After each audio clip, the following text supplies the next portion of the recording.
Mr. Alex, so I know that you a black belt from Mr. Carson Gracie Jr. This is true.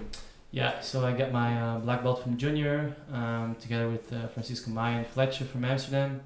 They're all Carlson Gracie guys. Yeah, so I kind of grew up with Carlson Gracie, even though I trained in other places throughout my journey. And yeah, I mean, it was a big pleasure. Just What a great pleasure, right? it was crazy. So tell me about your school. How you develop your technique crucifix. I know that you are master of crucifix, right? Well, they say. So yeah, I had a friend when I was living in Amsterdam. He showed me the.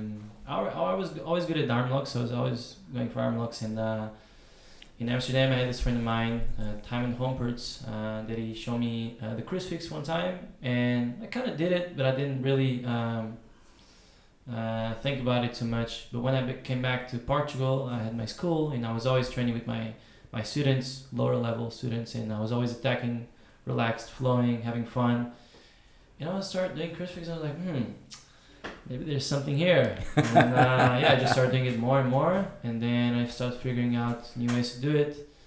And I guess, yeah, I just built a system. For my body type is perfect, I guess. I have big hands, so I can do those monkey grips, which make everything different than the usual grips on the wrists, where you usually lose the grip and the position. So I just started doing it, and also think about it. And because I'm always relaxed and I'm having fun, I'm always finding new ways to do it. I'm not like trying to forcing it, like I'm always trying to invite people to wrestle up, post the arm on the mat and stuff, and so on and so on. So yeah, I just start finding new ways to do it, and creating this system where now I use it to teach, seminars and. Yeah. So and I also know that you spent some time in California. Yeah, I used to live there. How about that? How about that experience? It was crazy. I went there when I was 18, straight out of high school. Talked to my parents, and like, please help me, at least for the beginning. So yeah, I went straight to Andre Galvão School. Wow. At the time, 2013, and it was super welcomed there. Of course, I went there speaking in Portuguese. There was even a friend of mine sitting in the couch there as soon as I walked in. He's a friend from Portugal. It's a real coincidence.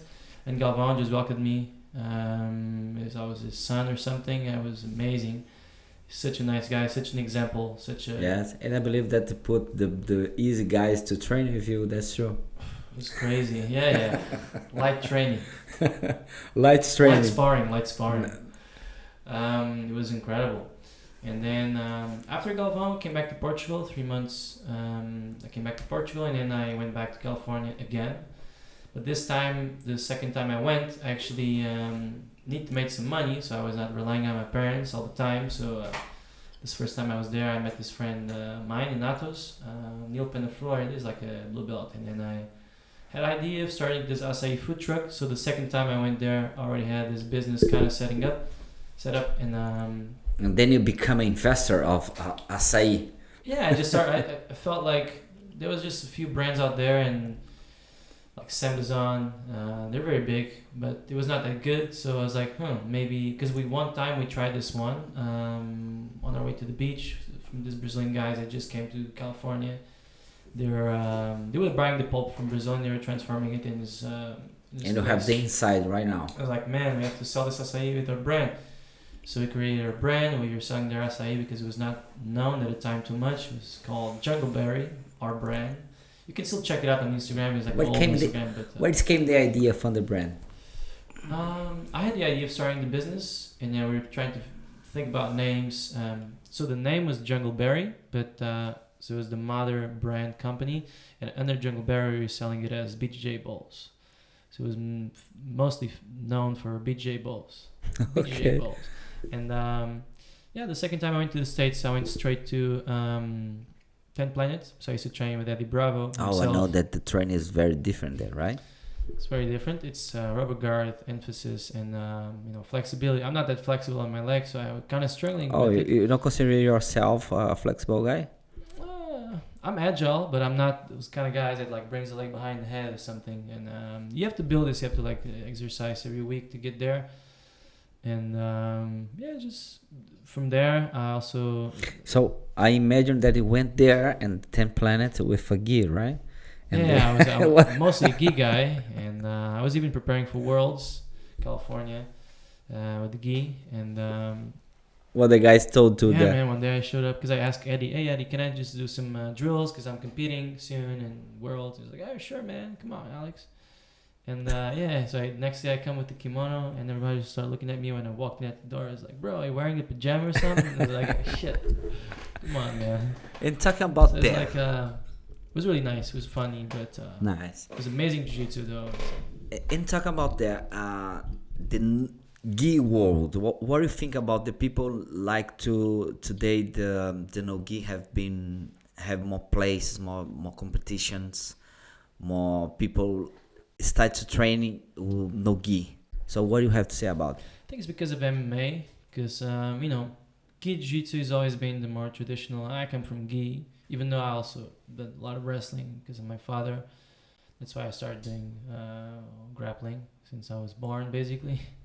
Yeah, but just gi jiu-jitsu has always been people's thing, but ADCC has always been happening since the 90s, you know. So Yeah, but back in time wasn't so popular, right? yeah, but I think now with the UFC especially and the MMA, I think it brought a lot of the jiu-jitsu name up there. So people were not training gi for MMA, so they had to train no gi, and no gi just started to become. There's no grips, so there's a lot more movement. And for a person, for example, that is a spectator and is watching, Yes. it's way more, you know, exciting to watch. You know? So it's like, I think it just grew more because of that. You know, even though the gi, it's still probably my favorite thing to do because it's so fun. But the no gi, I think, just naturally is going to grow more than gi. Yeah, but you see, we have recently. Nicolas Meregari, yes, was a great guy. Was a great competition with gi, right? Crazy. Yeah, and then he went to train in no gi and became a great athlete of. A good coach. Huh? Yeah, of a good coach. But you see what I think about when I saw someone starts training no gi, and then transfers to gi is weird, right? Yes, it's harder. Yeah, but a guy who came from gi and decided to train no gi, they have the. You see it now with Tynan Dalper, for example, right? Who? Tynan Dalper from the Mendes. Yes, that's right. So that's I think right. The transfer from gi to no gi, I think it's easier. Yes, that's what I think. Of course, there's a lot of things that change, like the leg locks and the entanglements, and like see the Rutolos, for example. They're gi players, right? They also grew up with gi. And now like they transfer to no gi, it's incredible. But their style is like they don't even let you get there. Like as soon as you get a leg lock, they spin out. You know, they're sweaty. So it's like they have this game of scramble. Man, I love to watch them. I forgot to mention when the Portuguese podcast. That's right. It's probably my favorite guys to watch. I actually used to train with them, but they were this big at the time. Come on, Alex. It's like they're so good, man. They're so good. And also Mary Gully, man, he already had amazing pressure, and you know, as soon as you start going, yeah, his no-gi game was. Man, maybe people don't like him, but if you talk no, about maybe jiu-jitsu, because of the trash talk. That's yes, you also has to sell. We but were talking about this before the interview, the podcast. That nowadays you also have to like put your name out there. You don't have to be disrespectful, but yes, maybe sometimes people are on purpose or not. Yes, but you know the way what I see Meregari, the guy, it's a guy who understands the game. Sure, you know? He's super smart. Super smart. They know if you don't anyone talk about you, how you gonna find the great fights? You know, how the people who invited you to the great event. Yeah, I mean this guy is also surrounded by. For me, the best no-gi coach in the world, John Danaher, you know. Yeah. And Gordon Ryan is there every day, so he's like. What do you think about Gordon Ryan? How do you think he's gonna be? I mean, I don't like to watch him, I mean, of course I like, but he's not the most spectacular guy to watch. He's also a heavyweight, so heavyweights they don't move a lot. Like I told you, like I really like Andy Varela from 10 Planet. He's crazy, agile and flying techniques, and you have to check him out. And you guys, if you have the chance, check it out. Andy Varela. Check it out. Also Renato Canuto, Nico Rodriguez. I like this Nico kind Rodriguez, I yeah. like this kind of style, right? I like, Really? People like to watch this. I mean, it's super crazy to watch this type of people. Fabricio Andre. I mean, if you've seen Polaris, like previous Polaris, when Fabricio Andre fought with the heavyweight guy, the judo guy, it was crazy to watch that. I mean, it's so exciting. Maybe if he was in the gi, it would be more like Graves. You would Yes. play guard, lasso. Like people don't want to wait 30 seconds to see a position, you know? That Yeah, don't do that's true, jiu-jitsu. that's true. Maybe I do jiu-jitsu and I'm like, oh wow, he's not letting him pass. It's like you know? it's like you but- said before. For someone who actually training with gi, Mhm. he can understand the fight wasn't be so boring for you for a guy who I also understands. think that, like, let's say you're a white belt or you blue, purple belt. If you see a gi fight now, then you see the same fight in 10 years when you're a black belt, you're gonna see the fight in a different way because you notice different things, right? Maybe now you notice, oh, there's a lapel guard, and in 10 years, maybe when you're black belt, we have way too much information. It's like, oh man, the way he grabs his wrists, the way he rolls his hands, the way his feet are hooked, the way the angle is, like everything changes, you know. So That's think, that's true, man. The it's things like, things that's what you're change a saying. lot. Like I've been doing this all my life, so if I see a gi match, I'm like, okay, it's really cool what he's doing. But my friend is bro, it's really boring. It's like, bro, you don't know what's happening. You have no idea how hard it is to do that to that guy, you know. So it's like, I don't care. It's like it's boring.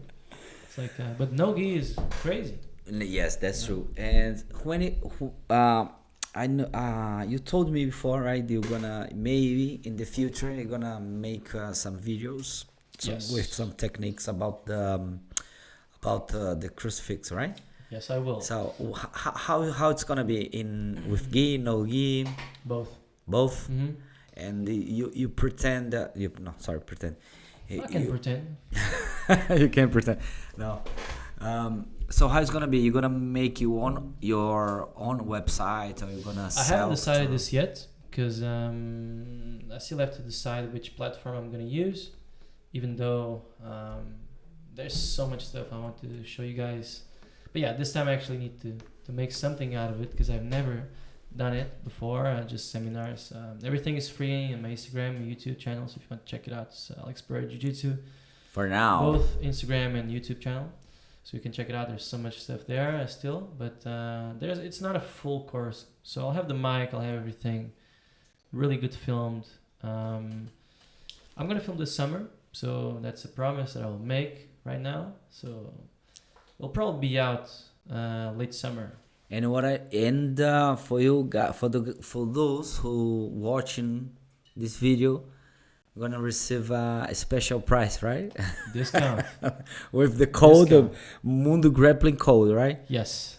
That's it. I'll hand out some discounts for you guys for pleasure. I mean, I want to get it as much out there as possible. And there's a lot of platforms, so I just have to... Let's No. choose a one. Yes. All right. I'm going to make, like, I don't know, 6 hours, something like that. Wow, Total 6 hours. gi, no gi. There's so much stuff. So many variations. I'm excited to I see. have a lot of variations that I've never shown anybody. Oh, So I can wait. I can wait. I have like a list of things that I need to film still, but I just sometimes it's not the right moment. So I just All right, people. So stay everyone tuned. is gonna have to wait a little bit more, but Crucifix the world, guys. that's it.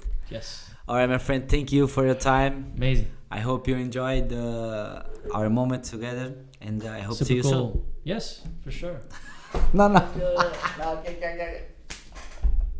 Pô, sou canhoto.